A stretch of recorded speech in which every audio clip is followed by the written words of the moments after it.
नमस्कार, good morning सभी को। मैं शुभकर्ण सहायक आचार्य EFM।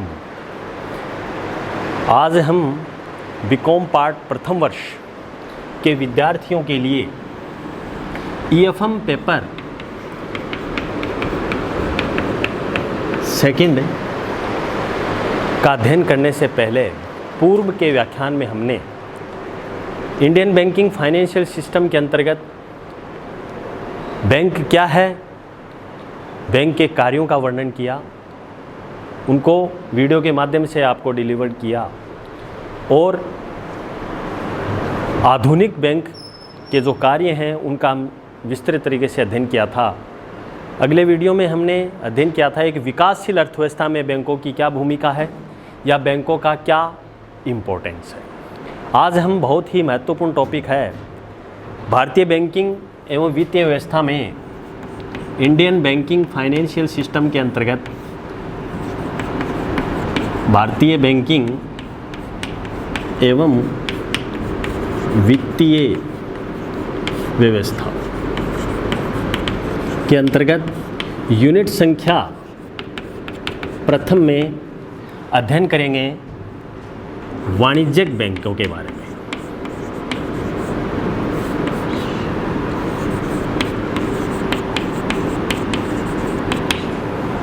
कॉमर्शियल बैंक कौन कौन से हैं, वाणिज्यिक बैंक कौन कौन से। वाणिज्यिक बैंकों में हम अध्ययन करेंगे बहुत ही महत्वपूर्ण वाणिज्यिक बैंकों के प्रकार।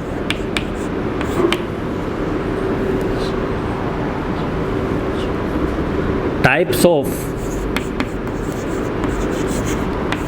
Commercial bank.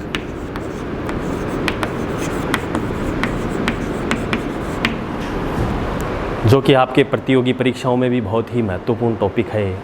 आपके प्रतियोगी परीक्षा में लगभग इससे संबंधित प्रश्न पूछे जाते हैं और आपके विश्वविद्यालयों की परीक्षाओं में भी कई बार वाणिज्य बैंकों के बारे में क्वेश्चन अधिकतर पूछ लेते हैं कि वाणिज्यिक बैंक क्या है।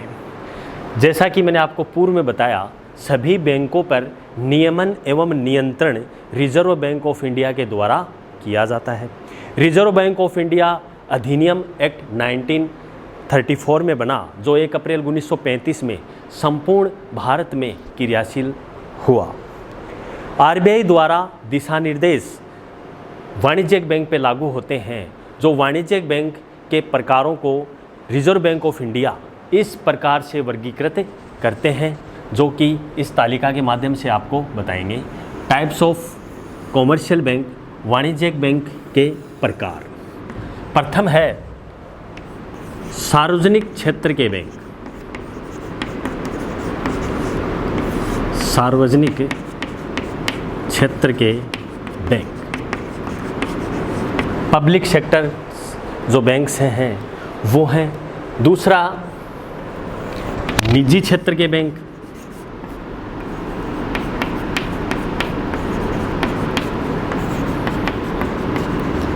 तीसरा बाटा है विदेशी बैंक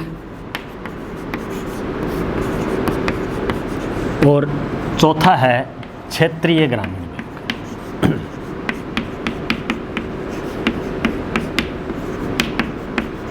इस प्रकार वाणिज्यिक बैंकों के प्रकारों में 4 प्रकार के बैंक हैं।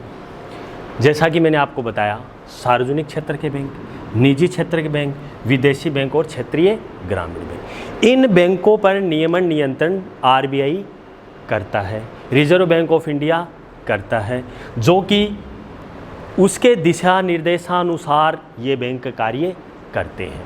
अब हम बात करें सर्वप्रथम सार्वजनिक क्षेत्र के बैंकों की। सार्वजनिक क्षेत्र के बैंक मुख्यतया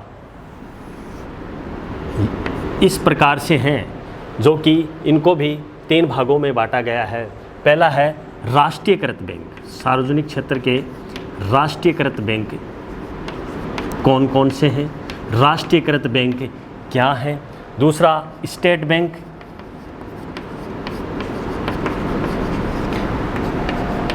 तीसरा अन्य बैंक सम्मिलित हैं।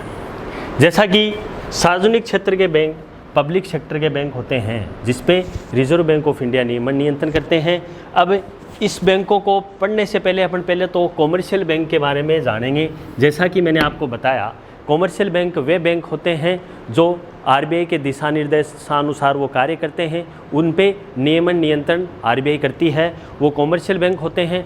कॉमर्शियल बैंक एक तरह से आरबीआई की शेड्यूल अनुसूची में सम्मिलित बैंक कॉमर्शियल बैंक होते हैं, जो कि शेड्यूल और अनशेड्यूल असंगठित क्षेत्र के बैंक, संगठित क्षेत्र के बैंक भी इसमें सम्मिलित हैं।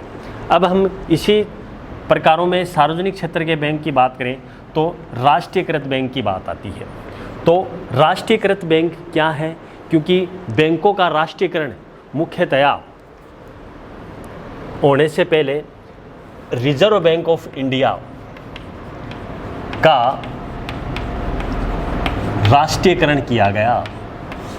रिजर्व बैंक ऑफ इंडिया का राष्ट्रीयकरण या आरबीआई का राष्ट्रीयकरण 1948 में हुआ। उसके बाद में 1955 में 1955 में इंपीरियल बैंक बना। इंपीरियल बैंक से स्टेट बैंक ऑफ इंडिया की स्थापना हुई।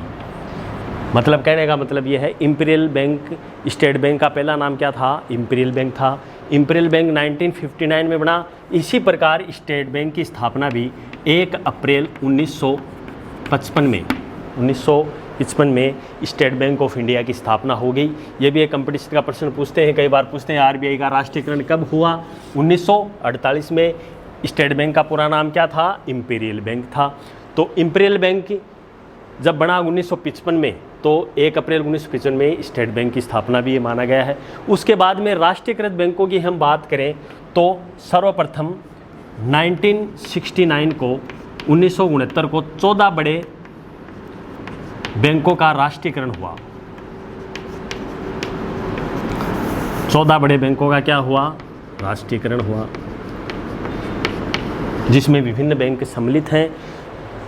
उसके बाद में 1980 में 1980 के अंदर 6 बड़े बैंकों का राष्ट्रीयकरण हुआ। तो 20 अगस्त में 21 राष्ट्रीयकृत बैंक हैं, जो कि 1 अप्रैल 1955 मैंने जैसे आपको बताया, इसमें स्टेट बैंक ऑफ इंडिया की स्थापना भी हो गई थी। तो ये टोटल राष्ट्रीयकृत बैंक हो गए अपने, जिसमें ये प्रश्न भी पूछते हैं कई बार एग्जाम में कि 14 बड़े राष्ट्रीयकृत बैंकों की स्थापना, मतलब 14 बड़े राष्ट्रीयकृत बैंक हैं, उनका राष्ट्रीयकरण कब हुआ? ये भी आपके प्रतियोगी परीक्षाओं में पूछते हैं। 1969 के अंतर्गत। और 1980 में 6 बड़े राष्ट्रीयकृत बैंकों की भी स्थापना हुई। तो ये तो आगे इसकी सार्वजनिक क्षेत्र के बैंक। निजी क्षेत्र के बैंक क्या होते हैं? निजी क्षेत्र के बैंक वो होते हैं जो एक निजी उद्यमी के द्वारा क्रियान्वित होते हैं, जिसका ओनर निजी, उस पर नियमन नियंत्रण कंट्रोल आरबीआई करता है। तीसरी बैंक की हम बात करें, विदेशी बैंक। विदेशी बैंकों को भी 2 प्रकार से बांटा गया है। पहला है पुराने विदेशी बैंक,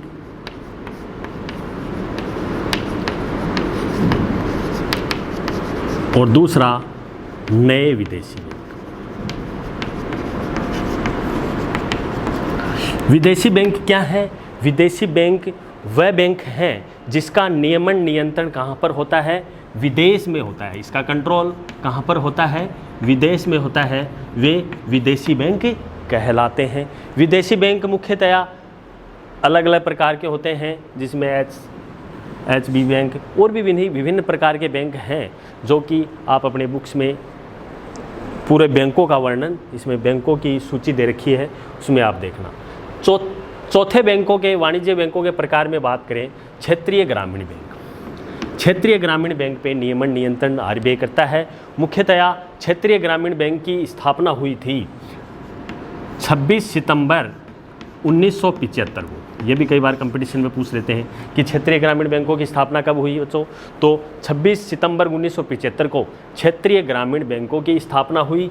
क्षेत्रीय ग्रामीण बैंक मुख्यतया जो भी ग्रामीण परिवेश हैं उनमें वित्त उपलब्ध करवाते हैं, उन पे नियमन नियंत्रण करते हैं। तो क्षेत्रीय ग्रामीण बैंकों में मुख्यतः भूमिका नाबार्ड की बहुत अच्छी भूमिका रही, जो कि 12 जुलाई 1982 को नाबार्ड की स्थापना हुई।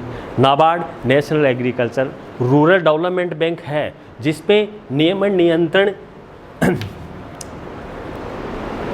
आरबीआई का रहता है। आरबीआई उस पे दिशा निर्देशानुसार वो कार्य करती हैं, जो कि क्षेत्रीय ग्रामीण बैंकों के अंदर ये सम्मिलित हैं। ये बैंक ग्रामीण परिवेश में जो भी किसी भी चीज़ का विकास करवाना है तो नाबार्ड की महत्वपूर्ण भूमिका होती है। जैसे ये दीर्घकालीन लोन उपलब्ध करवाते हैं, सड़क कार्यों के निर्माण में और भी विभिन्न कार्यों में नाबार्ड की भूमिका महत्वपूर्ण होती है।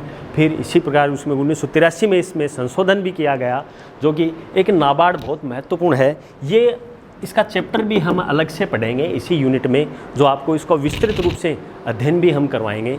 तो इस प्रकार ये वाणिज्यिक बैंकों की एक रूपरेखा है। वाणिज्यिक बैंकों का किस प्रकार से क्रियान्वयन किया, ये प्रकार हैं। इस प्रकार ये वाणिज्यिक बैंकों के प्रकारों के बारे में हमने पढ़ा, जिसमें सार्वजनिक क्षेत्र के बैंक, निजी क्षेत्र के बैंक और विदेशी बैंक और क्षेत्रीय ग्रामीण बैंक भी सम्मिलित हैं। निजी क्षेत्र के बैंक मुख्यतया निजी उद्यमी या निजी व्यक्तियों के द्वारा इस पे नियमन नियंत्रण होता है, और विदेशी बैंक वे बैंक हैं जो कि विदेशी या इसका नियमन नियंत्रण बाहर या विदेश में इसका कंट्रोल होता है, वो निजी क्षेत्र के होते हैं। विदेशी बैंक दो प्रकार के हैं, पुराने और नए। चौथा क्षेत्रीय ग्रामीण बैंक। क्षेत्रीय ग्रामीण बैंक में नाबार्ड सम्मिलित है, जो कि क्षेत्रीय ग्रामीण बैंक 26 सितंबर 1975 को इसकी स्थापना भी की गई। इस प्रकार क्षेत्रीय ग्रामीण बैंक भी मुख्यतया एक महत्वपूर्ण भूमिका का निर्वहन भी करते हैं। तो वाणिज्यिक बैंकों के प्रकारों में महत्वपूर्ण भूमिका इस प्रकार है। ये इनके प्रकारों को हमने संक्षेप में भी अध्ययन किया और इनको हमने पहचाना। आगे हम इसी प्रकार इसी क्रम में वाणिज्यिक बैंक की हम शेड्यूल की बात करें, तो शेड्यूल की हम बात करें जो है, शेड्यूल को भी दो भागों में क्रियान्वित किया गया है, जो कि आरबीआई के अनुसूची में जो सम्मिलित बैंक होते हैं वो शेड्यूल हैं, जो सम्मिलित नहीं हैं वो अनशेड्यूल बैंक कहलाते हैं, जो कि महत्वपूर्ण रूप से आरबीआई के दिशा निर्देशानुसार भी ये कार्य करते हैं। तो अपने देश के अंतर्गत अपने कॉमर्शियल बैंक हैं, वो महत्वपूर्ण भूमिका का निर्वहन करते हैं, जो कि पूरे देश को संचालित एवं उसकी अर्थव्यवस्था में विकासशील या प्रयत्नशील विकासरत भूमिका में इनकी महत्वपूर्ण भूमिका होती है। तो कॉमर्शियल बैंक पूरे देश में बहुत ही महत्वपूर्ण भूमिका का निर्वहन करती हैं, जिसमें विभिन्न प्रकार के इनके महत्व के बारे में हमने पढ़ा भी था कि बैंकों की क्या इंपॉर्टेंस है, जिसमें बचतों को प्रोत्साहन, पूंजी को प्रोत्साहन है, और भी विभिन्न प्रकार के डेवलपिंग करवानी है, विभिन्न प्रकार के लोन उपलब्ध करवाने हैं, विभिन्न प्रकार के कार्यों का निर्वहन करवाना है। तो हमें बैंकों का सहारा लेना पड़ता है। बैंक हमें अच्छी वित्तीय स्थिति उपलब्ध करवाते हैं, जो कि सहायक तरीके से या महत्वपूर्ण तरीके से लोगों के जीवन स्तर में भी सुधार होता है और सहायक भूमिका का निर्वहन भी करते हैं। तो वाणिज्यिक बैंक मुख्यतः हम देखें तो वाणिज्यिक बैंक एक सहायक भूमिका का निर्वहन भी करते हैं। तो आगे हम वीडियो में पढ़ेंगे बहुत ही इम्पोर्टेंट टॉपिक, जो कि आपके एग्ज़ाम की दृष्टि से फर्स्ट यूनिट और सेकेंड यूनिट में आता है, कि भारतीय बैंकिंग की आधुनिक प्रवृत्तियाँ कौन कौन सी हैं, उनको हम ध्यान से देखेंगे। उसकी आधुनिक प्रवृत्तियाँ हैं जो वर्तमान में बैंक क्या क्या कार्य कर, क्या क्या टेक्निक्स आ रही हैं, तो उनका हम बिंदुवार अध्ययन करेंगे। जो 25-30 पॉइंट होंगे उनका हम पढ़ें, क्योंकि वो आपके एग्ज़ाम की दृष्टि में बहुत ही महत्वपूर्ण, क्योंकि वो आपके एग्ज़ाम में आता ही आता है। यूनिट फर्स्ट में और सेकंड में अधिकतर उस क्वेश्चन को पूछते हैं कि नवाचार, बैंकों के नवाचार कौन से हैं, बैंकों की प्रवृत्ति कौन सी है। तो नेक्स्ट वीडियो में आपके लिए लेके आएंगे आधुनिक बैंकों की प्रवृत्ति। थैंक यू वेरी मच, बहुत बहुत धन्यवाद।